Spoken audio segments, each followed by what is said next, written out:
Hi everyone, this is Gilad Alper from the libertarian podcast 3 Squared. It's an Israeli podcast, usually in Hebrew, but this time I'm holding it in English because I have the great pleasure of speaking with Markus Buchheit from the AfD party, Alternative for Deutschland, which is becoming a very hot topic in the Western media overall, in Germany obviously, but also in Israel, because the AfD is possibly going to become the second largest party in the German parliament in the upcoming elections. And AfD is considered, at least in the mainstream media, as an extreme right-wing party. And I was curious to speak with a member of parliament to see how correct that is. And obviously, this is happening a few days after Elon Musk spoke with the party leader. And certainly, I don't think that anyone that watched that interview has any doubts left about the nature of the party, but still I think it's going to make a lot of sense for me to speak to Markus, also maybe put a little bit more emphasis on Israel, or at least the position of the party on Israel, but most of the conversation is going to be about the party in Germany. Israel is just going to be one topic, which obviously is of great interest to me, but it's not going to be the majority of the conversation. I don't know how many people are interested only in that. So before I start speaking with Markus, let me just read out his bio real quick. Markus Buchheit joined the AfD in 2016 and has been a member of the European Parliament since 2019. He's a trained political scientist and business lawyer. In the EU Parliament, he's the group leader in the Committee on International Trade and deputy head of the AfD delegation in the EU Parliament. Is that accurate enough, Markus? So far, that's even correct, Gilad. Wow, accurate and correct. That's already much better than mainstream media. You see, we're beating them right from the get-go. Okay, so I think we should start maybe just by you talking a little bit about the history of the party, just to put it in context so people understand where AfD came from. Well, first of all, good morning, Gilad. That was quite a long introduction, yeah, but very nice. I think it's very interesting if you see my own biography, if I go a little bit into that one and how I joined the AfD, because that makes you understand a little bit how the majority of the party was formed there in 2013 as well. So I was formerly a member of the governing party in Bavaria, which is the CSU, a Christian Socialist, as they call themselves, union. So it's used to be conservative party, and maybe you know people like Franz Josef Strauß, for example, or Edmund Stoiber, very famous politicians in Bavaria back in the days.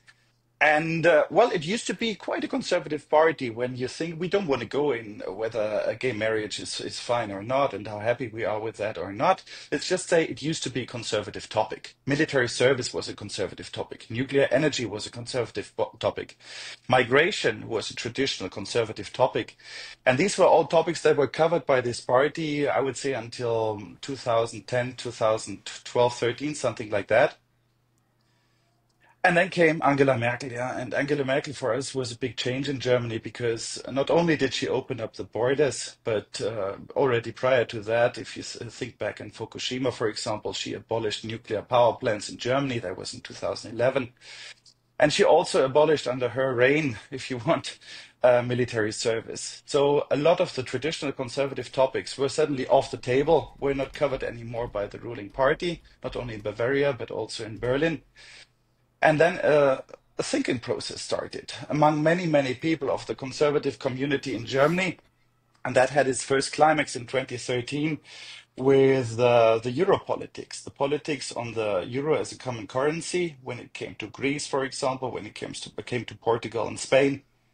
And well, the help packages we put together here in Brussels, for example. And this is how the party was created in 2013. It actually was established as a party that said we want to exit the Eurozone because the risks are not foreseeable. We were not able to see how great of a danger we put ourselves in Germany. We knew that the D-Mark was not there anymore, but we were not the bosses of our currency anymore, and the risks were just unbearable. Already in 2013, and we might seriously discuss if that is the case now as well, or it's even worse now, and where all that is heading.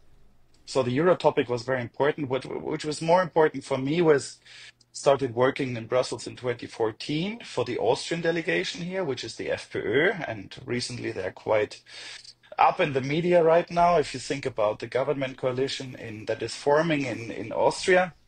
So I started with these guys in 2014, and I realized the CSU was not my party anymore. And the climax, my personal climax, as well as for many, many others there, was not so much the euro problems in 2013, but the migration collapse or the opening of the borders in 2015. And I mean, this is now, if you listen to mainstream media, it's not a topic, but if you listen to people, and that's what we do, it's the main topic in Germany ever since. And this is how I came to the party.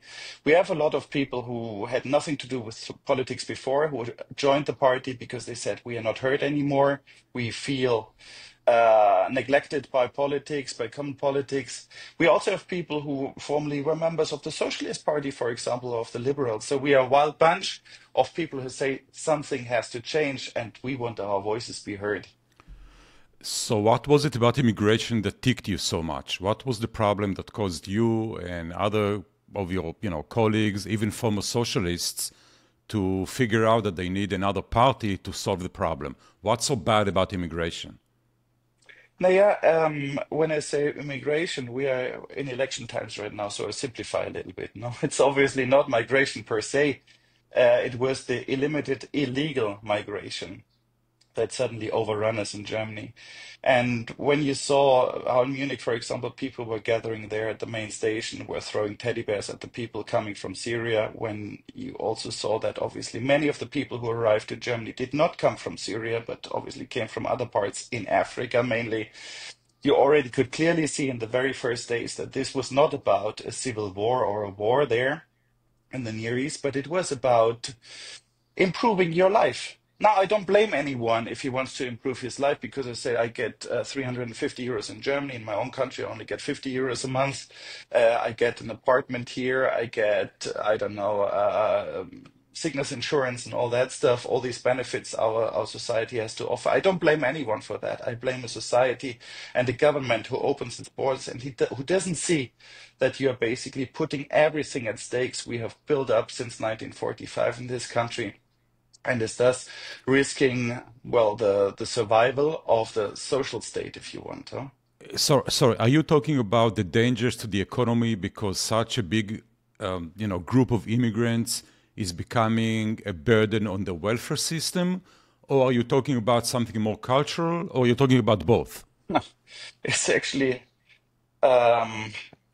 a problem that puts together lots of different fields. It's also rule of law, if you want. We have Dublin 3, for example. These people, we have no borders there in the Mediterranean. There are many safe states you have to pass through until you reach Germany. So rule of law was one thing. These people crossed the borders illegally, and actually you should have pushed them back directly. So this is one thing, rule of law. Yeah, I don't want to discuss that here with Kantian logics, but if I make this a general law, then I can't apply any law anymore, yeah, because there is just no absolute rule in here. So this was one thing. Now, you mentioned economy. Yes, somebody has to pay for all that. That's the other thing. But what I was more concerned of in these days, that was the welfare state. That was really, it was just social politics. And I mean, nowadays, our leftist friends, they limit that a lot. They say, we need to help and stuff. Yeah, these people, they are in need. Obviously, they are in need. 800 million people in Africa are in need of improving their lives. Nonetheless, we have to see what we are capable of. And I think if you nowadays try to get an appointment at a psychologist or at any other specialized doctor in Germany, you need to wait for months until you get an appointment, because the whole system is just not made for such an enormous amount of people.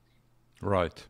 So when this was happening, with immigrants were flowing in, and it was clear that they're becoming a burden on the welfare system, and as you say, the infrastructure in the country, including even psychologists and stuff like that, is not able to deal with so many new clients. Was this something that just the overall general population in Germany didn't understand that was happening, didn't care that was happening, feeling too embarrassed to speak anything against it because they will be blamed as being racist? what happened to the general population in Germany? Why did they allow it to happen, in consecutive election cycles since then? Well, the precise mechanisms behind all that is something I still haven't understood, and I think I will never until the day I die, But I believe that there is no bigger motivation in a human's life than helping others. Yeah, you want to be a good person, and this is what we see all the time. I don't know if you know Goethe's Faust. Yeah, this guy, he wants to do the best for the devil. No, actually wants to do the best for the world and reaches the worst all the time. That already shows it. You can want to do some individual beneficial thing, yeah, but in the end, collectively, it creates a bad result. And this is exactly what happened here. I don't blame the people who said they wanted to help, but you have to be aware of the consequences. You're not helping one or two guys at the train station in Munich. You create a law, a rule that applies suddenly for millions of people, and that puts the whole system at risk. And this is something that the individual doesn't see, but the government has to see that risk, and they didn't. Or, I don't know, if in case of the government, for example, you might be correct, and they were afraid of, and Mrs. Merkel actually said it, she was afraid of bad pictures at the frontiers. Uh-huh. Okay. We can maybe speak a little bit about Merkel later on, because I view her as the worst, the most terrible leader in the Western world since World War II, maybe other than George W. Bush, but maybe that's another topic of discussion. So, Bush, unfortunately, George W. Bush was far away. We we didn't suffer under him, but we suffered under her, huh? Yeah. I'm looking from the outside, so I'm seeing everyone's suffering. And I also read, I'm sure you know the book Adults in the Room by Yanis Varoufakis, the former Greek Ministry of Finance. He's a communist, right? So he's not exactly my cup of tea in terms of ideology, but still the book he wrote was very interesting in the context of Merkel, because I think it just demonstrated very well how the entire system of the EU is corrupt. But okay, that's he another. Also has a lot of friends among our circle here. Huh? Still like that, by the way. Okay. Oh, okay. That's another topic. Let's continue with you guys. So immigration turns out to be a big problem, both in terms of the burden it puts on the welfare system, and maybe also culturally. So what is the okay? So if you look at AfD. Obviously, you have your own platform, you have ideas, you have your own principles. What's your solution, or what is it that you offer to do with immigration? Now, first of all, let's have a look what went wrong after 2015. I mean, you have to see that. Yeah. I mean, from that, you come to the solution, what we want to do right now. In 2015, the Federal Border Police, they were already putting, I think, more than 10,000 policemen down towards the southern border with Austria. They wrote a letter what did they have at the time? An email, a fax, I don't remember, something like that, to Mrs. Merkel, and said, Chancellor, we are sending now 10,000 policemen to the southern border with Austria in order to protect the border, because we know from our observers in the Balkans that millions of people or hundreds of thousands at the time, people are on their way to Germany. Yeah. And Merkel said, no, let's keep the border open. Yeah, she said, stop, don't go down there, leave the border open. So the first thing we want to do is actually close the border. Yeah, imagine you have a bathtub that's overflowing in your apartment. The first thing you might probably want to do is to close the tub, no? I'm sorry I'm cutting you in the middle, but it's amazing for me that it's even a topic, that it's even something that needs to be considered, that it's something that is on the platform of a party that says, hey, let's make sure the border is closed. I mean, it's a country. You're supposed to have closed borders. If you don't have closed borders, you don't have a country. Which, by the way, leads me to my next question. Why did Merkel... We weren't even at the precise steps right now, but now, right? So why did Merkel went out of her way to make sure the border is open? Was it an attempt to destroy Germany, destroy the nation state? Was she just so afraid of any kind of bad pictures or any kind of bad footage that's going to be shown on the mainstream media? Was she just extremely negligent in her duties? What was guiding her? As far as That's you a can tell, I very mean, who knows, but... I don't know because fortunately I'm not inside the head of Mrs. Merkel. That's a very good thing and that lets me sleep at night. But um, I think you have to look into her biography. I mean, she comes from the East. Her father was doing quite well with the socialist regime there. Now we are in the debate right now, no? Communist or socialist regime in the East in Germany, however you want to call it. And she was, as far as I know, she was doing her PhD in the East as well. And as far as I know, she was also in the youth organization there and responsible for ideological teaching of young ones. Please don't take that with a grain of salt, but I think that that is correct. And Okay. so did she ever arrive in the West? Did she hate the West? Did she hate Western Germany? Did she have this suicidal motivation, which many civilizations after 1,000 years have? And she might be the main protagonist of all that. Did she really just not want, did she want to help? You know, her father was a priest, a Protestant priest nonetheless, but somehow a priest. And, and did she have this? Can I guess you're Catholic? Yes. And Okay, fine.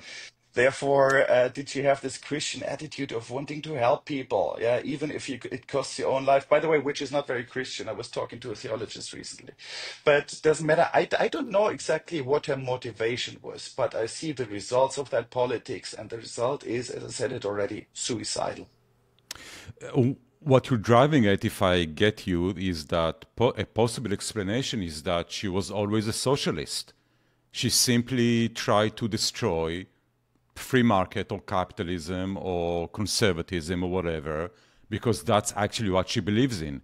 And she became the head of the so-called right-wing conservative party in Germany, but she never actually believed in it.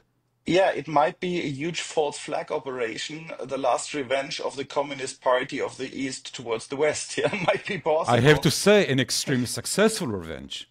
Yes. Well, I don't quite know it, but I think you have to see these topics separately, the policies. You have to, if you go to migration, even the East was controlling their migration. Yeah, they did not have, as you know very well, they didn't have open borders. They Yeah. didn't have this suicidal attitude. The, now there are others. If you consider her classical left wing, yeah, like these Antifa guys, these woke guys who say the Germans have to be destroyed by mixing them up with other people. This is you hear you can read that up. You know, it's not something I'm making up. You hear that also among the Green Party. Maybe she was a protagonist of that. I have no clue. And actually I don't even want to understand it because it would take too much of your energy to try to imagine somebody is psychologically ill and you waste your days on trying to understand what he really wants and what's the ratio behind his behavior. I'm not Okay. a psychologist, you know. Okay, fine. I'll just make two comments. Firstly, that actually one comment that Eastern Germany did, of course, made very sure that the border are closed, but that was to prevent people from escaping, not to prevent people from coming in. That's kind of obvious, Also I from guess. coming in because they were permanently afraid of spies who tried to, you know, Okay, steal okay, their valuable secrets there. okay. Fine. So, so the story is that Merkel decided not to send soldiers to the border with Austria, and Policemen. basically Policemen. a policeman. Sorry, what did I say? Soldiers, you said. That's Oh, okay. very Sorry. important, the separation of the Okay, two. fine. Okay, I accept the correction. So she decided not to send policemen to the border with Austria, and in the course of the years to come, millions of immigrants came in illegally into Germany. Okay, what's next? What's next? So now you have to start thinking about what happened afterwards. We know we have 3.5 million people in here, more people in here since 2015. At least 3.5 million more. Now you can say Germany has around 84 million inhabitants right now. We started with 81 back in the days. Do these Now, 3.5 million people, are they citizens that can vote, or are they not no. citizens yet? They can't This vote. is a different topic right now. The current government has changed the citizenship laws, and now you can get your German passport already after 3 years if you're very fast, you know, if you have something nice to show up with. After 3 years, before it used to be 7 years. Uh-huh. So already to answer, this is where it's all heading. You're absolutely correct. This is the direction they want to go to right now, to give them a vote as well. And then we're going to have much more political turmoil in here. You have already seen the first Muslim parties rising up there in Holland, in the Netherlands. And now we're going to have the first ones here in Germany as well. Definitely. Yeah, it's the same script that's happening in the US, in the UK, in France, in Holland. It's like the same playbook. You bring in millions of immigrants. Those immigrants want to get as much as they can from the welfare system. Then you give them the right to vote, and then they vote as one block, and that's the end of, I wouldn't call it the end of democracy, because that's maybe the definition of democracy. You have a vote, the majority wins, whatever. But that's definitely the end of the minority, of the rights of the minority. And that's the end of any chance in the future of any time have any right-wing party actually control the state or the country. Okay, fine. I'm just saying what's happening in Germany is happening elsewhere. Let's say we do have some time pressure in here. Yes, the clock is ticking. Yeah. Okay, so I take it that one of the solutions that your party offers is firstly to close the border, as in go back and become a nation state with guarded borders. And that's also a topic in Israel, by the way, has been for the past 10 or 15 years. And the second thing you offer is to not let these guys become citizens so quickly or at all. And then let's simply not change the system right now. There was no need to do that right now. And apart from that, one big point, we jumped over that one right now, that is surely sending back people. And this is the famous remigration term we have right now. It's a semantic discussion we are leading right now. Are you allowed to call it remigration? How is it actually deportation? Is it mass deportations and stuff like that? And there you directly enter into all these illustrious topics of comparing these times to the 1930s, obviously, and this gives you directly, the right to shut the mouths of other people, or not. But if you see the discussions we had in the 1990s, early 2000s, there was one Turkish guy, his name was Mehmet, and we were having a public discussion on whether to expel him to Turkey because he committed like 80 or 90 crimes. It was a public discussion in Germany, and finally he was sent back to Turkey. He obviously, I read up this case last week. It was very funny to see that he accused the Germans that he had to live in Turkey and he didn't feel at home there, and I don't know what. We have now tens of thousands of these cases, and there is no public discussion about that. The people just stay. And then you have exactly the problem of people who commit horrendous crimes. I mean, what we saw now at the Christmas market in Magdeburg, what we saw at the Christmas market in Berlin with more than 30 deaths.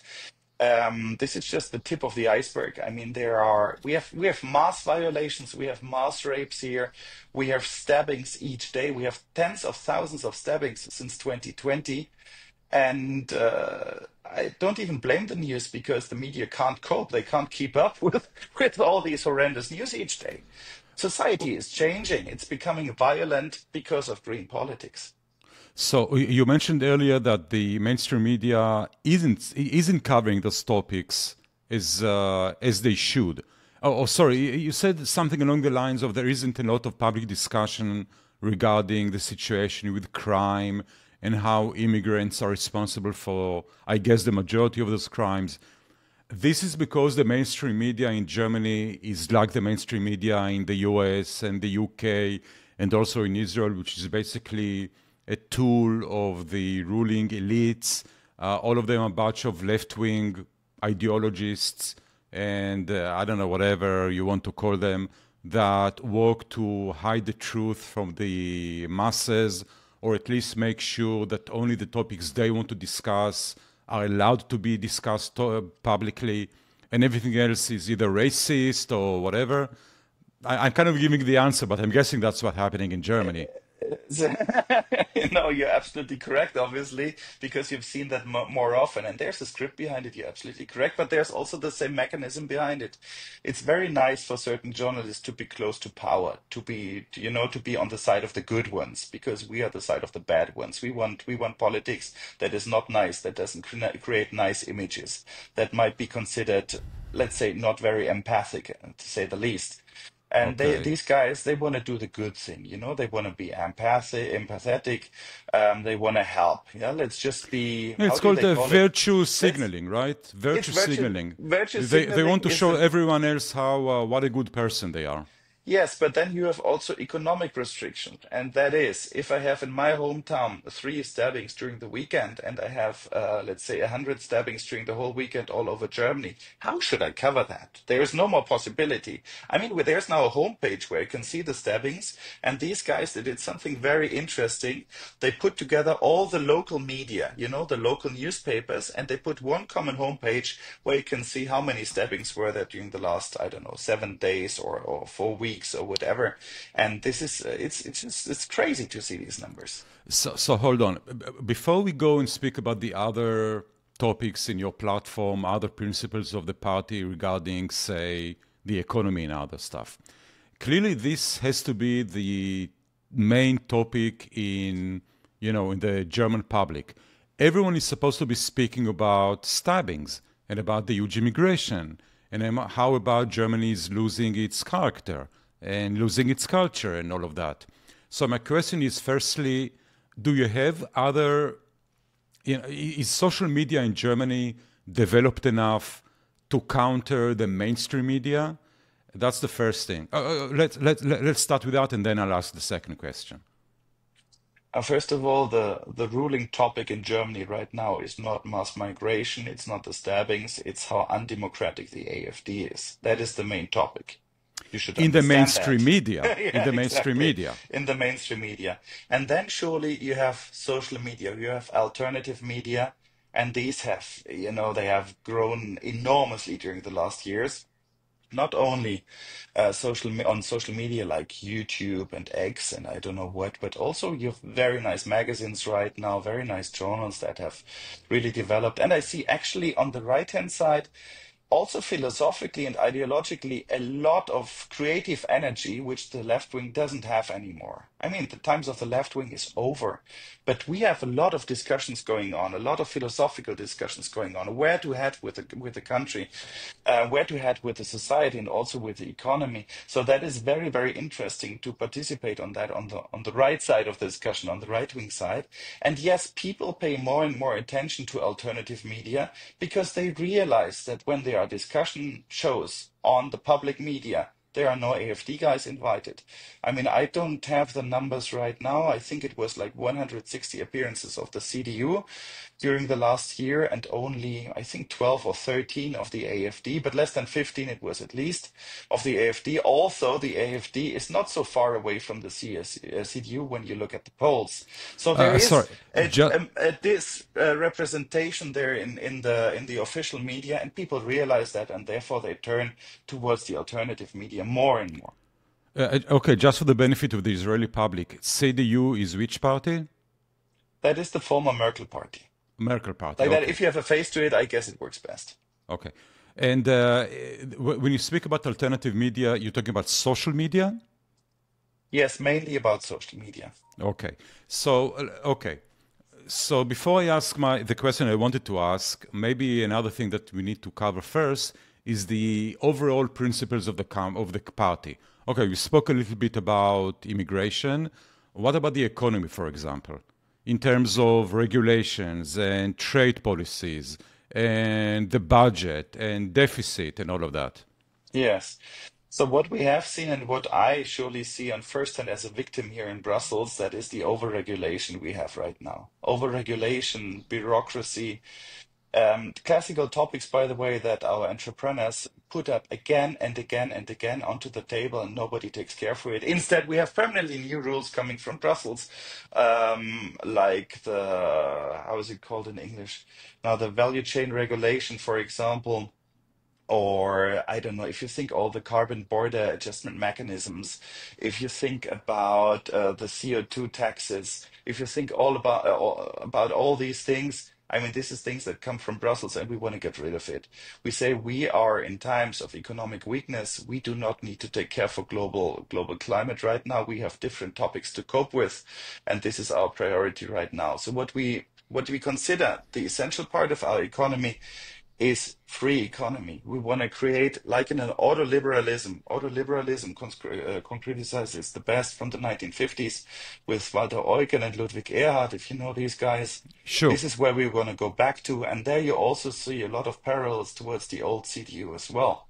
So if you ask the question in terms of economies, how fascistoid and how Nazi we are, well, just go back to your old CDU party program from the 1990s and you're going to see. Okay. Okay, so basically what you're proposing is something very close to what you would call a typical free economy, market economy, to deregulate the economy, to make trade as free as possible. If you want to make it in a negative way, you can say, let's get rid of the interventionism of the last years that has become so mainstream, you know? Yeah, yeah. So basically okay, fine. Well, there's obviously a wave of that happening in the world overall. I mean, obviously Argentina with Javier Milei, to some extent what Trump and Musk and Ramaswamy are trying to do in Absolutely. the US. If you think about Keynes, you know, I think there is still no empirical evidence that Keynes' theories ever worked. I think in Germany we had Keynesian politics in the 1970s. We were paying them back until the 2000s. Nonetheless, the nowadays government in Germany, the socialist government, the left-wing government, they go back to Keynes. You know, Yeah. I think in the end, the only force that can bring us money, can give us employment, and can lead us also to a free society is to free the economy again. We need to let the market free. We need a free market that liberates, that regulates itself. If we just put the frame around it like we did so successfully in the 50s, 60s, 70s as well. I take the 70s in there too. Yeah, it is kind of funny. Yeah, sorry, please go on. Yeah, if you don't go back to these rules, to these roots, and realize where we come from and what made us a great economy once, I think this will all just go to hell. The lefties, what do they offer? They always offer more of the same medicine that didn't work in the past. Yeah, look. Obviously, we're doing this conversation to relate to the Israeli public that kind of trying to explain what AfDs and kind of, you know, also my curiosity. But I do come here with some you know, pre-made positions, and of course, for me, it's extremely I wouldn't say funny, but weird that you guys are being labeled as a, you know, extreme right party, and people try to associate the party with Hitler or with Hitler's policies, but your policies, at least when it comes to the economy, are exactly the opposite of any, you know, Hitler-type policies or obviously Soviet Union-type policies. If anything, I take that as a compliment. Thanks. Well, of course, but I would also say that the economic principles or policies of the current ruling party in Germany and elsewhere in the West is a lot closer to that of Hitler, which is a huge amount of regulation, trying to control the economy not necessarily by outright ownership by the state, but by a very tight and wide network of rules and regulations and central planning and all of that. So you guys are exactly the opposite of that. And if anything, the current ruling party is the one that's closer to, you know, the old policies. So I just hope it's something that the overall German public is beginning to understand. I mean, if you think about the European Union here and what do they do and how is the semantics here in Brussels? They have commissioners governing the whole thing. They have several years plans governing the economy and governing their budget and governing everything here. I mean, these guys are closer to Moscow in the 1980s than they are to any idea of the Western world. I mean, that has to be quite frankly expressed that way. And we need to get away from that. And that then, by the way, to lead you over, to help you a bit, also leads you over towards our criticisms about the European Union. Okay. About the European Union, are you guys even for the existence of the European Union? Do you think it can be repaired, you know, reorganized, reformed, or do you think that it should simply go away? Well, you know, I've been here now for 10 years. And if you ask me about my honest opinion, if I think that this whole system here with the 60,000 employees, plus more, there are more externally, can be reformed. I would, the bureaucracy theory, that the bureaucracy has the tendency to blow itself up more and more and more. Of course. I think honestly that you cannot reform this whole thing. There are too many interests in here, mainly of monetary kind, that make people stick to the system until it's completely fucked up, Yeah. Also the Eurozone, for example. But official party politics is let's try it again and then let's have a public vote in Germany. We also have our limitations. We are in election times. Nobody asked me about my personal opinion. If I look outside the window, you said it already, it looks great. This is the hearts of the people working here. I think you can't reform that whole thing. But what we want, and that is very important to emphasize, is that we want to go to the status quo ante, which we had prior to the contract of Lisbon, to the agreement of Lisbon, which was in 2005, and that said we want to collaborate as economies within an economical zone with common taxes, and not with common taxes, but with common, how do you call that? Harmonization. Harmonization. How do you call import taxes? If I import something to Israel, what do I pay? Tariffs. Tariffs, exactly, with common tariffs. That's what we want. Okay. I would just, just because it's an open conversation, I'll say that my opinion is the EU should really go away.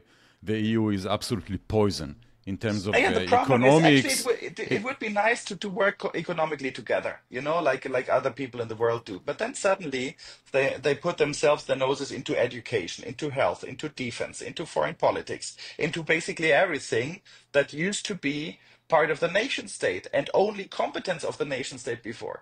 And then as a politician in Germany, you go back home and you have to listen to people who say, we were never able to do our health alone. We were never able to protect our borders alone. And you think, where are you? Are you in a madhouse suddenly? It has worked for hundreds of fucking years. And now suddenly people tell you, and they're convinced by that. And this is why I say you need more psychologists in here than politicians, because this is not explainable anymore in a rational way.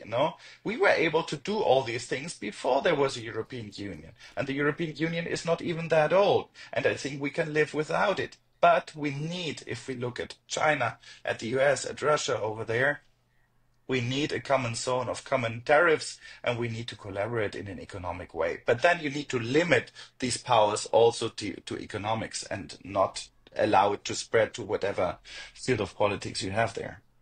Okay, I have something to answer, but I don't want to make this conversation into too much about the European Union. I thought it was an open discussion. Please, give me some input. Oh, no, it's just my view is that you need to have open trade with everyone, and you don't need any governing super state body to help you do that, especially if you're Germany. I mean, you're a big enough economy to, throw your own weight in terms of trade policies, and you're big enough to say to other countries that if they impose tariffs on your products, then you're going to impose tariffs on their products, and you're big enough to make that into a real deterrence. I don't think you need anyone else. If I were Germany, I would simply dismantle this entire European Union and strive to have an open relationships, friendly, peaceful relationships with any other country in the world, completely, irrespective of the existence or the non-existence of the EU. I just don't see how the EU helps Germany other than, look, there's obviously this old theory that Germany uses the EU to control other countries in a so-called peaceful way. But if that was the aim, then it's a huge failure, right? It seems that the EU took control over Germany, is destroying your economy, and your own politicians are working completely against the interests of the people by channeling huge amounts of money from German citizens into other countries in the EU. I don't understand how German citizens are accepting that, but what do I know? Gilad, they're still, just because if you know that from Goebbels, if you repeat something often enough, people will believe it sooner or later. And this is also the common narrative right now. The EU, it's crazy. They say, for example, that the Cold War didn't escalate because there was the European Union. Now, first of all, there was not even a European Union in 1989. Yeah, it was Yeah. the EC back then. But the second thing is, if you then point out, and I had that at a public discussion, the Cold War did not escalate into a full-out nuclear war because you had 60,000 nuclear missiles on both sides of the Iron Curtain.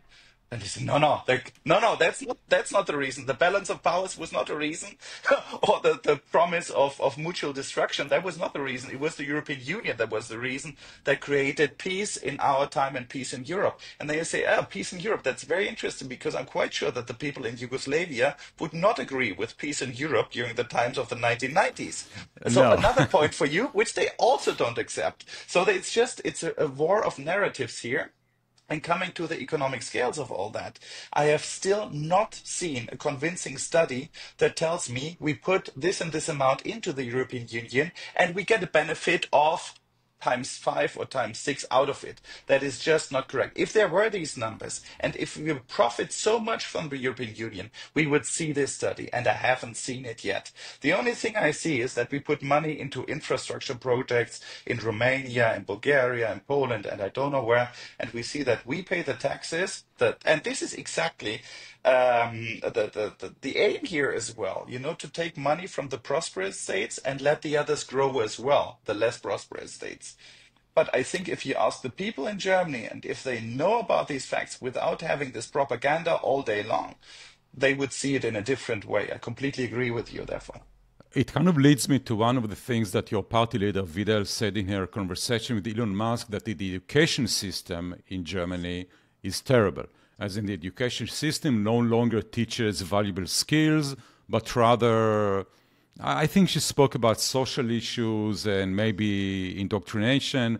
For sure, in Israel it works like that. The education system in Israel is a complete state monopoly, and I think is the main reason why economically Israel isn't doing as well as it could be doing, because the education system is making sure that kids learn that the state is is the father of all of us, and the free market is our enemy. And if it wasn't for the state and regulations and politicians, then all of those rich, evil people would steal from us and destroy our lives and whatever. And when you get people to, go through such an education system, it's no wonder they come out the other side believing that, for example, that if it wasn't for the EU, that you would have a third world war.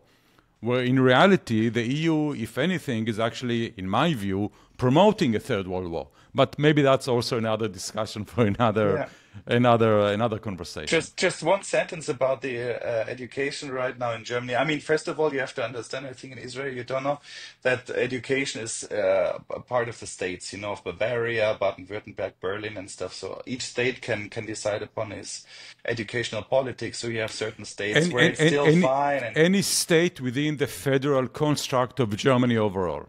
Exactly. It's in their competences to govern about their educational system. Okay. But there was also a problem because very often in the 1990s, when the Greens came to power, came into the governments of these states, what did the others do? The socialists and the conservatives and so they said to the Greens, all right, you want the Ministry of Education? Come on, there's not a lot of thing to do there. Let the Greens get it. And that was our biggest mistake, by the way, as conservatives, to allow the Greens to go into the educational systems, therefore to govern the universities and the schools and to indoctrinate our children. That was it's really like pouring poison. Big mistake. It was pouring poison into the ears of kids when they're as young as 6 or 7 or 8. And then it's no wonder they come out when they're 18, 19, 20, and they think that the number one risk facing us is the temperatures going up by 2.5% rather than 1.5%. Degrees, sorry. Degrees, please. Yeah, degrees. When we talk about lies, we have to be precise. yeah, absolutely. Okay, so before we move into the topic of Israel, which is interesting, obviously, to most of my listeners, there's an upcoming general elections in Germany in February, if I'm not mistaken, right? The 23rd of February, to be precise, yes.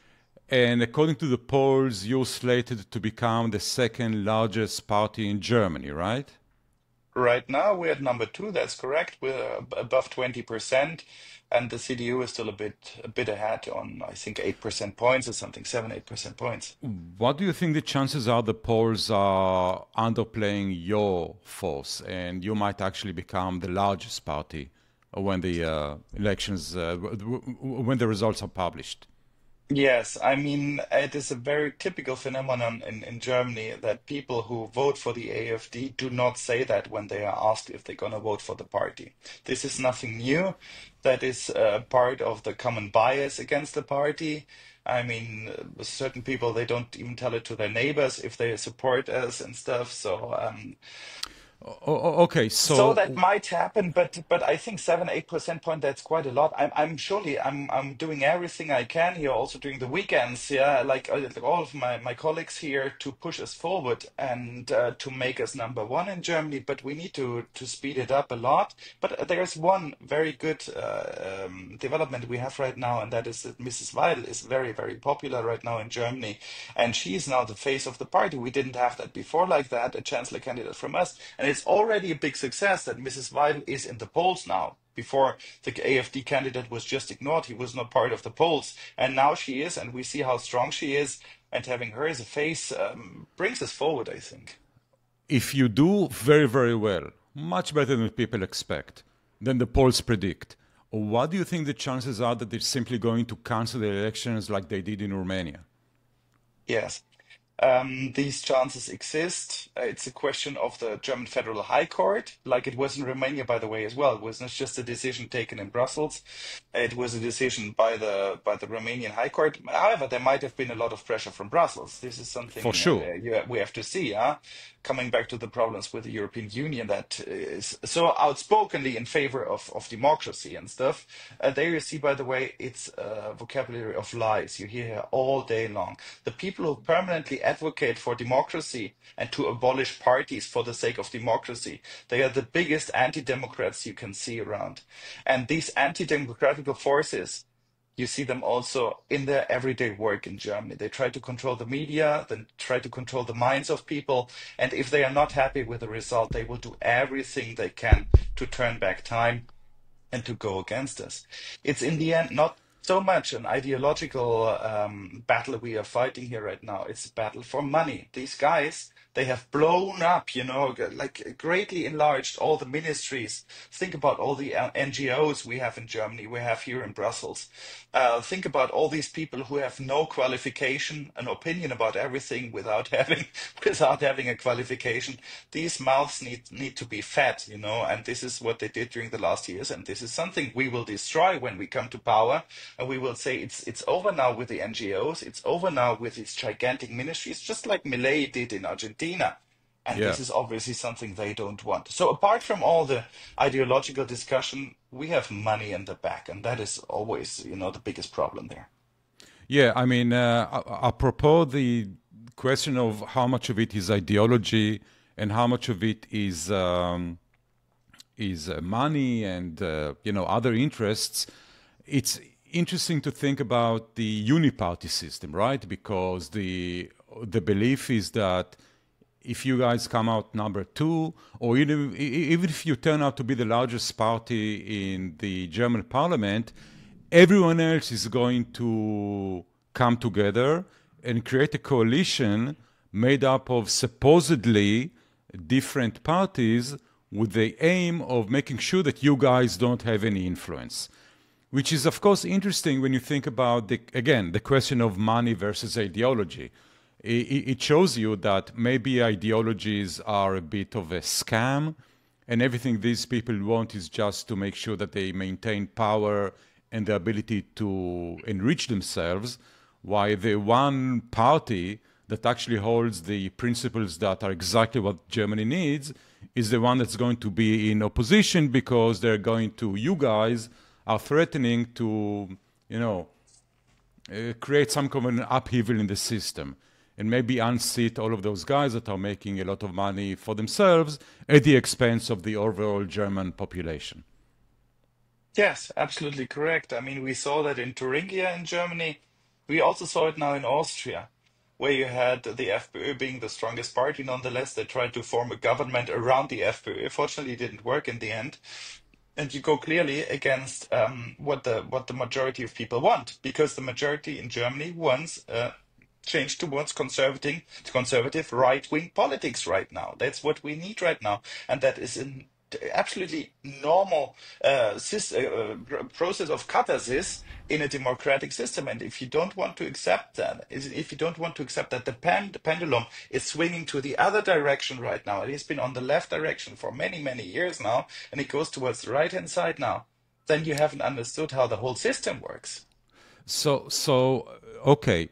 How big do you think you need to be in the elections? How big of a win do you think you need to have to make sure that the other parties can't keep you out? And is it even possible? I mean, people have already understood that it's, as you said already correctly, that all the other parties are united there against us. Why that? Because they have already separated the state between themselves.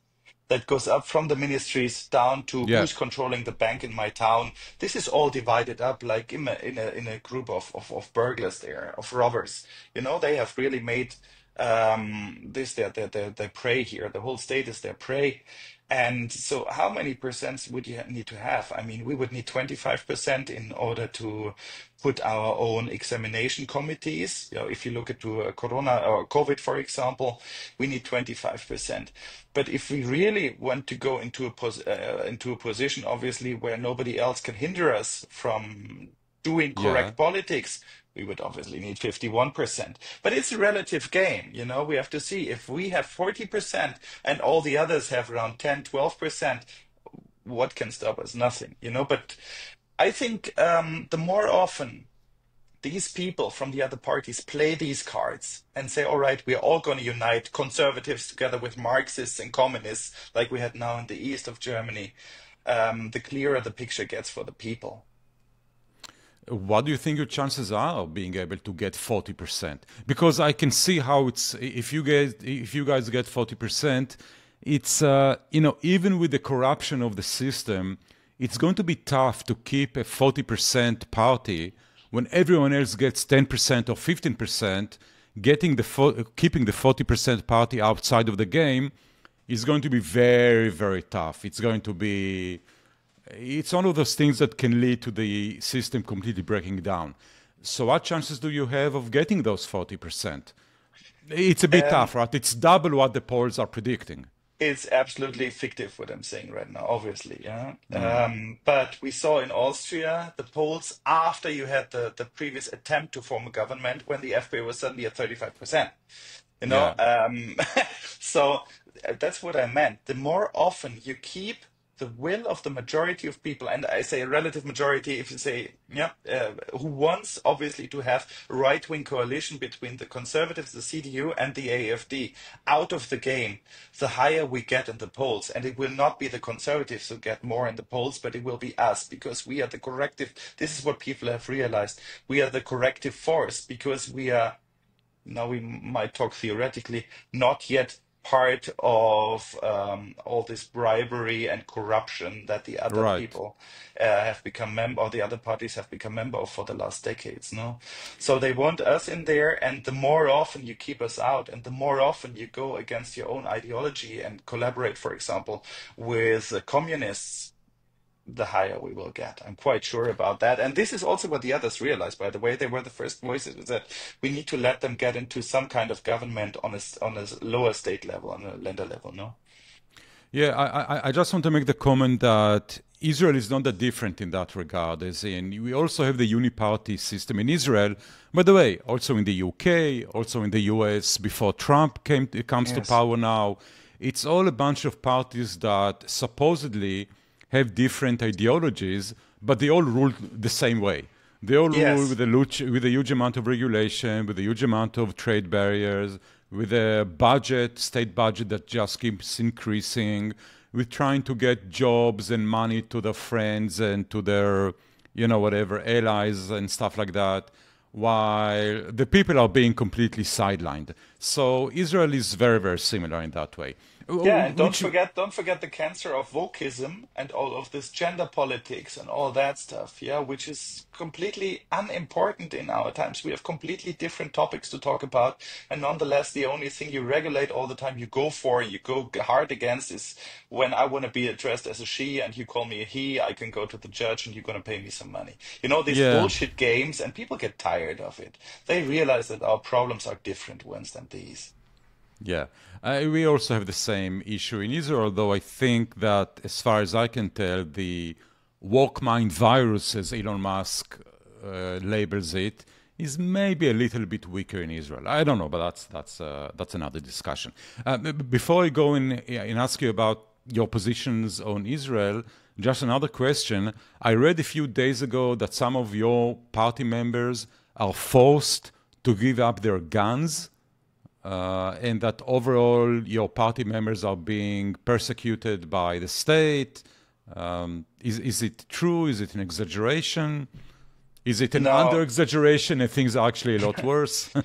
Well, we do have some hunters and some sport shooters inside the party, and quite a lot of them are. It also, this is a state issue of the Länder, no? If you're in Thuringia, if you're in Saxony or in Bavaria, things might change a bit. But we have this really that a lot of our party members have to give up their weapons if they're hunters, for example, because they are considered dangerous to the state. But we also had different issues like that before. It was problems of party members who were unable to open up bank accounts. We had one case which I know personally, or who I know personally, and this guy had to give up his flying license. You know, he was not allowed to fly. He had such a small private plane there. Was not allowed to fly that anymore. So you have these cases that the state, who do I mean when I say the state? The governing parties are going massively against you.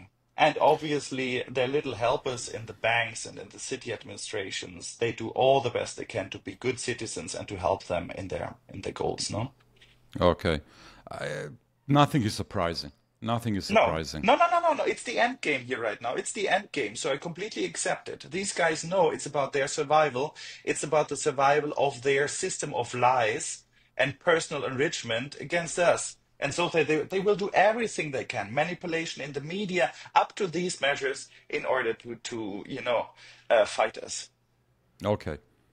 Fair game. Look, I hope that you succeed, which leads me to my to the last topic I want to cover. Although I can sit here and speak with you for another 10 hours, but we have to keep the conversation in some kind of a limited time frame before our listeners will get tired. So Just wanted to say, traditionally they will only listen to the first 3 minutes. I hope these were fine. Oh, the first 3 minutes were me speaking, so I hope Okay. so that would so I hope they listen to everything. In Israel, again, the mainstream media is as corrupt and as inept as in other, mainstream medias in other countries. So they view AfD as an extreme, dangerous, anti-Semitic, extreme right-wing party, And I actually saw a small report on your party a few days ago, and they spoke about the party, and in the background, they put footage of Hitler's, conventions and speaking to a mass audience and whatever, obviously trying to create the connection in the minds of people that are dumb enough to look at the mainstream media and actually believe what they see. Where was that? In Israeli news channels or what? Yeah, the main, actually the state-owned Israel news channel. It's called Khan, number 11, whatever. You know what? Sorry, I'm not sure it was there. It was one of the main news channels, one of the main three main news channels in Israel. But I think overall the mainstream media in Israel is looking at the AfD as like the reincarnation of Hitler or something like that.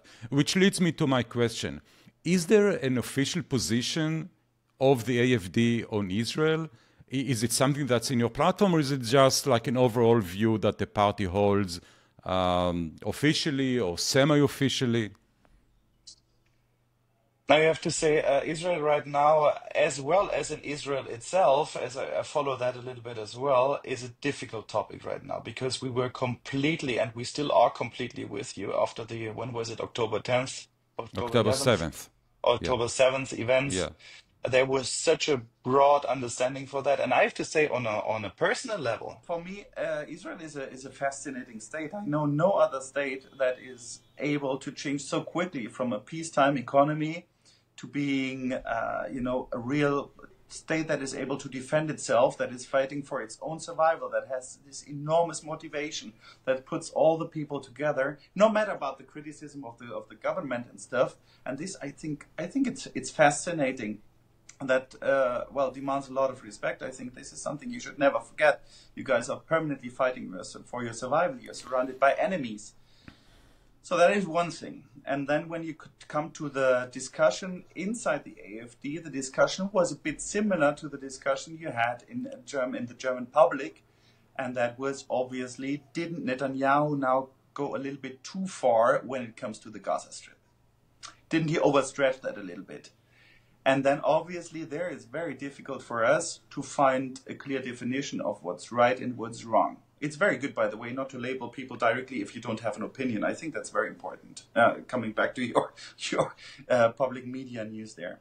Right. The other thing is, Israel is Israel. You do your things. You know best how to survive. You've lived the situation for a long, long time. You know what's best for you, and you should be free in doing whatever you see is necessary to survive and to live together with your neighboring states. For us, if we say anti-Semitism in Germany, that is something that occupies us, that keeps us busy, because we have a lot of Jews inside the party. By the way, we also have, you mentioned Mrs. Alice Weidel before, who is obviously gay. We have a lot of gays as well in the community, in the AfD community. Now, why is that we have so many Jews and so many gays there? That is obviously because of the pressure of the change of our culture. We suddenly have a lot of the people who want to hang gays from a crane in Iran or elsewhere inside Germany, who want to kill people just because they don't have the same belief as them, because they don't have they have a different way of life. And these people we have in Germany now, and therefore we have a lot of, if you want, I'm sorry, I don't take it personally, vulnerable minorities in our party who say we don't want to end like that. And so for us, the fight against anti-Semitism doesn't start in Jerusalem. It starts in Berlin, on the streets of Düsseldorf and Munich. This is our fight, which we have to take up, and we have to take a clear position. So you're saying you have gays in the party, you're saying you have Jews in the party. Yes. But do you have gay Jews? No. You should probably get a gay Jew to be the head of the party, and then whatever. No, that's a stupid idea. I'm just joking, of course. You're allowed to do these jokes. I wouldn't. Yeah. Okay, so fine. I understand why Israel is not necessarily, and it shouldn't be, a main topic for AfD. AfD is a German party. I understand why safeguarding the security of German Jews is what a German party should be dealing with, rather than dealing with some other country called Israel. That I understand. What about for example, during the war now in Gaza, which you say is creating some debate inside Germany and also inside AfD, I think that an important figure in your party said that Germany shouldn't be selling weapons to Israel anymore, because selling weapons to Israel only makes the war last longer. Is this okay. No. Before I ask the next question, my point is that it's very easy to go and quote members of different parties in different countries saying stuff that you don't like. So the fact that you have people in your party that, don't want to sell weapons to Israel, or even that hate Israel, is something that I don't like, but I know it exists everywhere.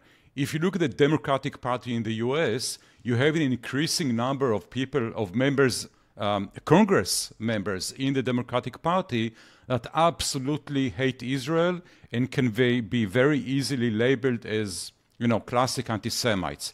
So I know that you can have parties with people inside the party that I might not like, but it doesn't necessarily say that the party is a party that I shouldn't like.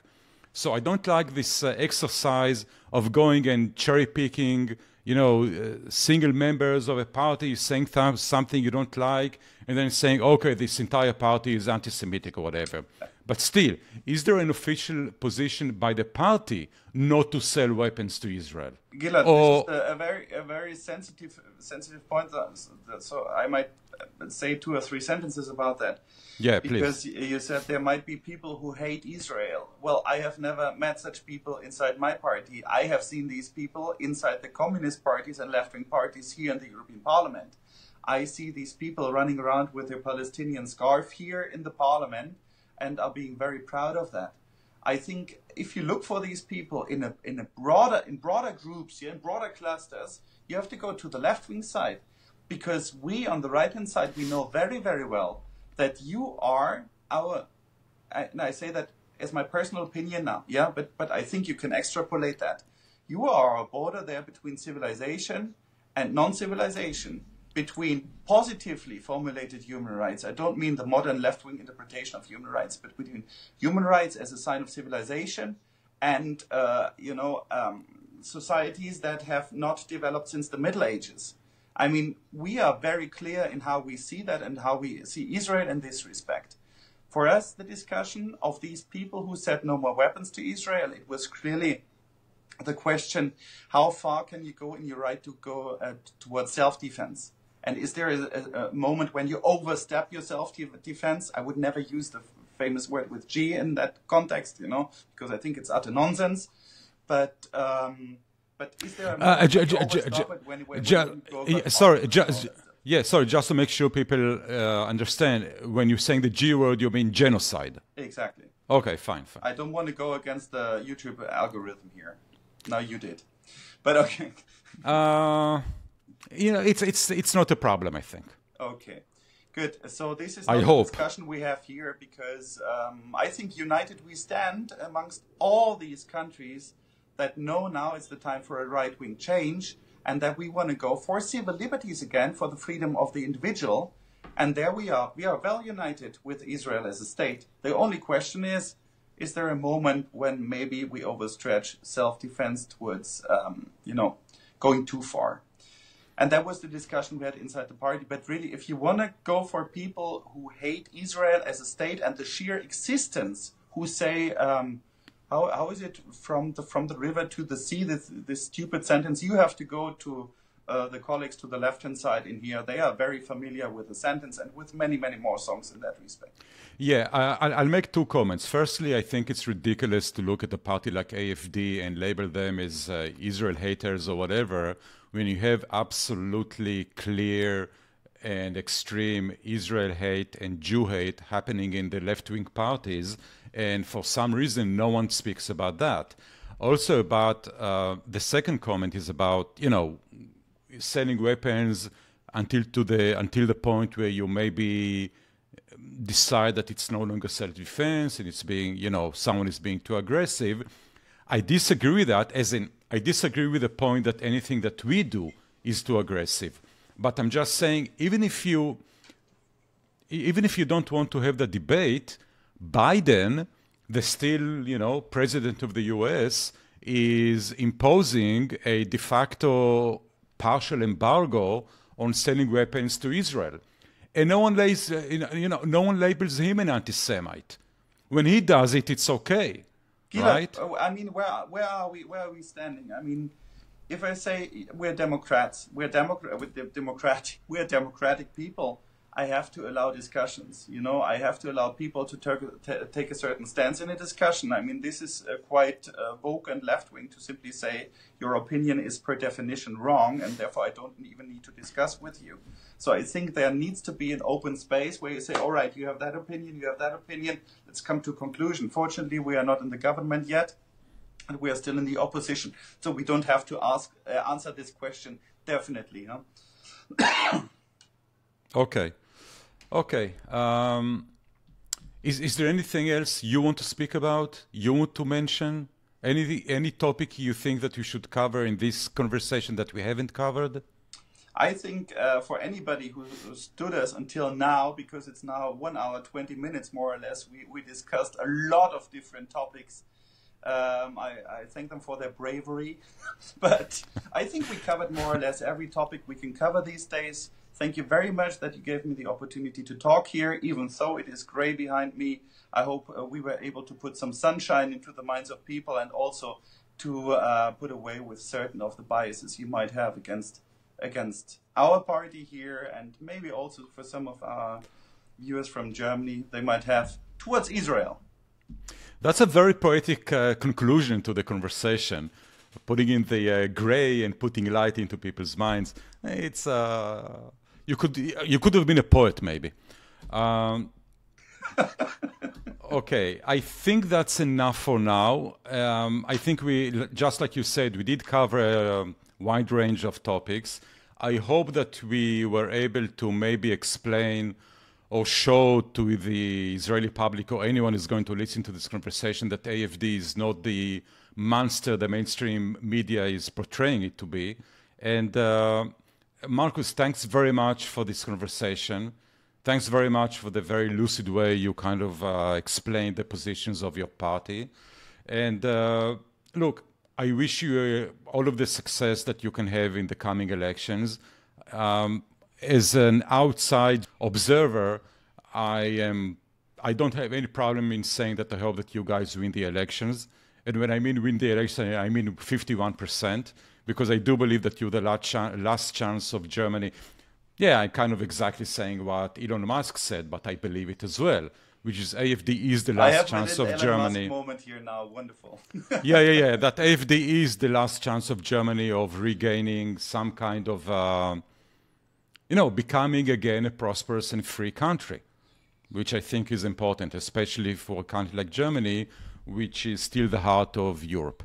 Thank you very much, Gilad. Yeah, thanks very much for this conversation, and I'm sure that we will be speaking again in the future. Happy to do so. Thank you. Thank you very much.